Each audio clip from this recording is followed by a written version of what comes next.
हम सभी जानते हैं कि व्यक्ति का मन बहुत चंचल होता है। वह कभी भी एक जगह नहीं ठहरता, हमेशा घूमता रहता है। यही कारण है कि मन अशांत रहता है। अशांत मन जो हमारे पास होता है उसमें भी खुश नहीं रहने देता है। और कई तरह के सवालों के जन्म का कारण भी मन ही होता है, जिनका वास्तव में कोई महत्व नहीं होता। हमारा मन ख्याली पुलाव पकाता रहता है। यदि आप जीवन में शांति चाहते हैं तो इसके लिए जरूरी है मन को शांत करना।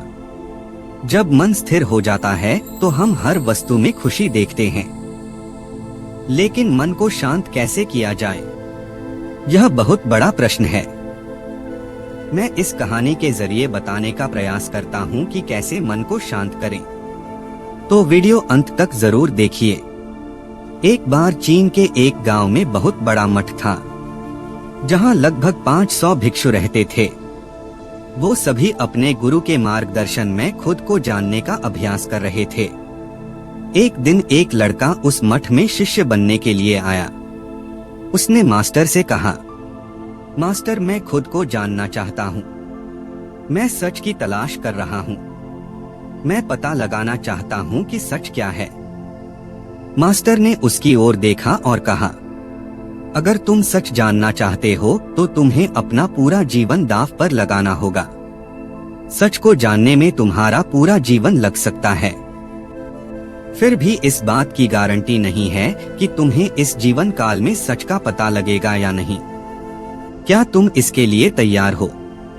शिष्य ने कहा, मास्टर, मैं यहाँ पीछे मुड़ने के लिए नहीं आया हूँ। मैं इसके लिए तैयार हूँ। गुरु ने कहा, अगर ऐसा है तुम एक काम करो। इस मठ में 500 भिक्षु है। तुम उनके लिए चावल कूटने का काम करो और सुबह से शाम तक बस चावल कूटने का ही काम करो। और जब तुम थक जाओ तो सोने चले जाओ। फिर अगली सुबह उठकर चावल को कूटना शुरू कर दो। इसके अलावा कुछ और मत करना। किसी और चीज के बारे में मत सोचना। बस इस रास्ते पर चलते रहना और दोबारा मेरे पास मत आना। जरूरत पड़ने पर मैं खुद तुम्हारे पास आऊंगा। उस लड़के ने गुरु के आदेश का पालन करते हुए चावल कूटना शुरू कर दिया। उस मठ में 500 शिष्य थे। उन सभी को समय समय पर भोजन की आवश्यकता पड़ती थी, इसीलिए वह बहुत जल्दी उठ जाता था और रात को देर तक चावल कूटता रहता था। जब वह थक जाता तो उसी कमरे में सो जाता था जहां वो चावल कूटता था। वो किसी से बात नहीं करता था और ना ही कोई उससे बात करने के लिए उसके पास आता था।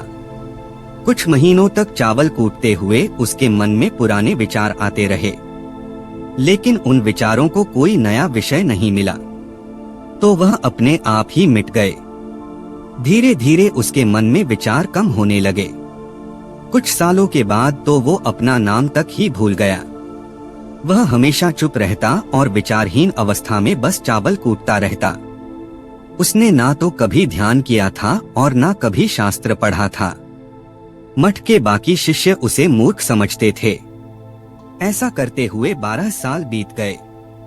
12 साल बाद एक दिन मास्टर ने घोषणा की, अब मेरा आखिरी समय आ रहा है और मुझे अपना उत्तराधिकारी चुनना है जो मेरे बाद मठ का मुखिया होगा। इसीलिए मेरा कोई भी शिष्य जिससे लगता है कि उसे आत्म साक्षात्कार हो गया है और उससे खुद को जान लिया है, तो रात को मेरे दरवाजे के पास आकर इस दीवार पर कुछ पंक्तियां लिखें, जिसमें उसकी जिंदगी का सारा अनुभव समाया हो। कई शिष्यों ने ऐसा करने के बारे में सोचा, मगर मठ के प्रमुख शिष्यों में से एक ने वहां जाकर कुछ पंक्तियां लिखी। उसे बौद्ध धर्म ग्रंथों का बहुत ज्ञान था। सभी शिष्यों को लगता था कि वो इस मठ का उत्तराधिकारी बन सकता है। उसने लिखा था कि मन एक दर्पण की तरह है जिस पर विचारों और इच्छाओं की धूल जमा हो जाती है। इस धूल को हटाने के लिए ही एकमात्र साधन ध्यान है। जिसकी धूल हट जाती है और मन का दर्पण साफ हो जाता है, वो मोक्ष को प्राप्त कर लेता है। अगली सुबह जब मास्टर उठे और उन्होंने इन पंक्तियों को देखा तो उन्होंने कहा कि किस बेवकूफ ने यह सब कचरा मेरी दीवार पर लिखा है। वो शिष्य जिसने यह लिखा था वो चुप रहा। हालांकि उसने जो पंक्तियां लिखी थी वो ज्ञान से भरी थी, लेकिन यह सब किताबी ज्ञान था। वो शिष्य बहुत चालाक था। उसने पंक्तियां लिखी पर उसने नीचे अपने हस्ताक्षर नहीं किए, क्योंकि वो स्वयं इसके बारे में निश्चित नहीं था कि ये सही है या नहीं, क्योंकि उसे आत्म साक्षात्कार नहीं हुआ था। गुरु ने पंक्तियों को पूरी तरह से खारिज कर दिया। ये देखकर सभी हैरान रह गए। ये घटना पूरे मठ में चर्चा का विषय बन गई।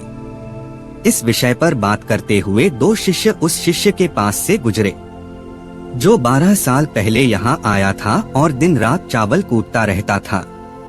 दोनों की चर्चा सुनकर वह धीरे से हंस पड़ा। दोनों शिष्य ने उसे पूछा कि तुम क्यों हंस रहे हो। दोनों शिष्य की नजर में यह चावल कूटने वाला भिक्षु तुच्छ ही था। किसी ने उसे ना तो कभी ध्यान करते हुए देखा था और ना ही कभी शास्त्र पढ़ते हुए। हर कोई उसे मूर्ख समझता था जो बस चावल को ही जानता था। उस मठ में बहुत बड़े बड़े विद्वान थे, लेकिन उस चावल कूटने वाले को किसी से कोई मतलब नहीं था। इसीलिए वह दोनों शिष्य उसे मुस्कुराता हुआ देखकर चकित रह गए। उन्होंने फिर उससे पूछा कि तुम क्यों हंस रहे हो। उसने जवाब दिया, मैं इसीलिए हंस रहा था कि मास्टर सही तो बोल रहे हैं। यह सब पंक्तियां कचरा ही है। इन पंक्तियों का कोई मूल्य नहीं है। वो दोनों शिष्य चौंक गए।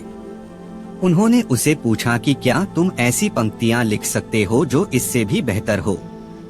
चावल पीसने वाले ने जवाब दिया, नहीं, क्योंकि मैं अनपढ़ हूँ, लेकिन हाँ, मैं कुछ पंक्तियां कह सकता हूँ। अगर उन पंक्तियों को तुम लिख सकते हो तो मैं तुम्हारे साथ जाने के लिए तैयार हूँ। उन दोनों शिष्यों ने कहा, ठीक है। वे मास्टर के कमरे के पास गए और चावल कूटने वाले ने कुछ पंक्तियां बोली। दूसरे शिष्य ने उस दीवार पर लिख दिया और उन पंक्तियों के नीचे लिख दिया चावल कूटने वाला। उन्हें लगा कि मास्टर इस पर भी गुस्सा करेंगे। जो पंक्तियां उसने लिखने के लिए कहा था बहुत अद्भुत थी और वो पंक्तियां थी, मन तो बस एक का भ्रम है, ना तो मन है ना ही मन का कोई दर्पण है, और जब मन ही नहीं है तो धूल कहाँ ठहरेगी। जो ये जानता है वो सच को जान गया। जब गुरु ने ये पंक्तियां देखी तो वे आधी रात को उठे और उस चावल कूटने वाले के पास गए। वह सो रहा था।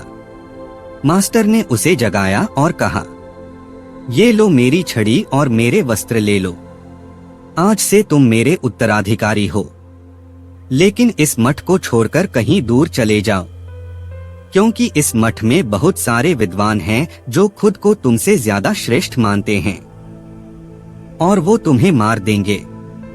वो इस बात को बर्दाश्त नहीं कर सकते कि एक साधारण सा चावल कूटने वाला उनसे ज्यादा विद्वान निकला।